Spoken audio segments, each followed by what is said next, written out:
but you gotta do squats the right way. You're about to go back like that, touch. Okay, a couple things. One, everybody should be squatting. It's a natural human position and our bodies are built for it. But two, most people shouldn't be squatting yet.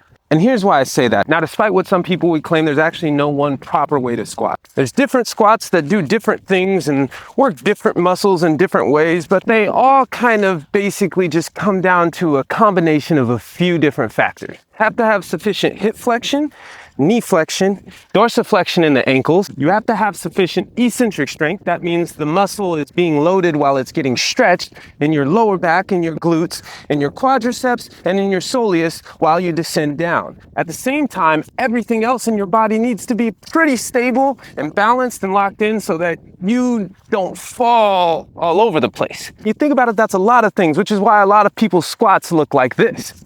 And if your squat looks like that, it's nothing to be ashamed of. But it is a good reminder that the squat is a very complex movement that takes most humans 6 to 9 months of consistent training every day to be able to execute safely. And when I say safely, what I mean is to full depth. The reason why I say full depth is safer is because if you can only get to about right here and then you lose your balance and fall, a lot more painful than if you get all the way down here and then you fall back.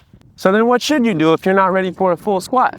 Well, you should train for it the same way you did the first time. The first time you trained for a squat, you started on your back and you just were doing this, a lot of this, and you were mobilizing your hips and you were practicing knee flexion, and you even started grabbing your toes a little bit and started moving your ankles around a little bit. And you were on your tummy. And this is where you started pushing yourself up. And you started developing strength in the glutes and in the lumbar, which really, really helped you later on when you needed to stabilize the squat on the way down. At some point, you rolled over and you pushed yourself up into a seated position. Once you were in the seated position, you started mobilizing the hips a lot more. You started strengthening the lower back a lot more. Around the same time, you started to become very fascinated with your feet.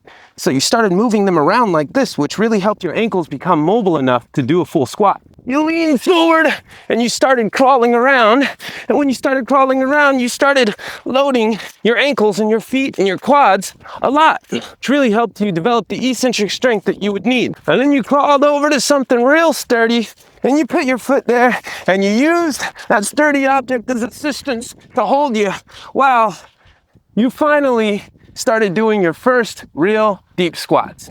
And after you practice this movement a lot of times with assistance, eventually you are ready to do it without assistance. So if you want to be able to squat safely, you need to spend more time on the floor training like a baby, the same way you did the first time you mastered the movement.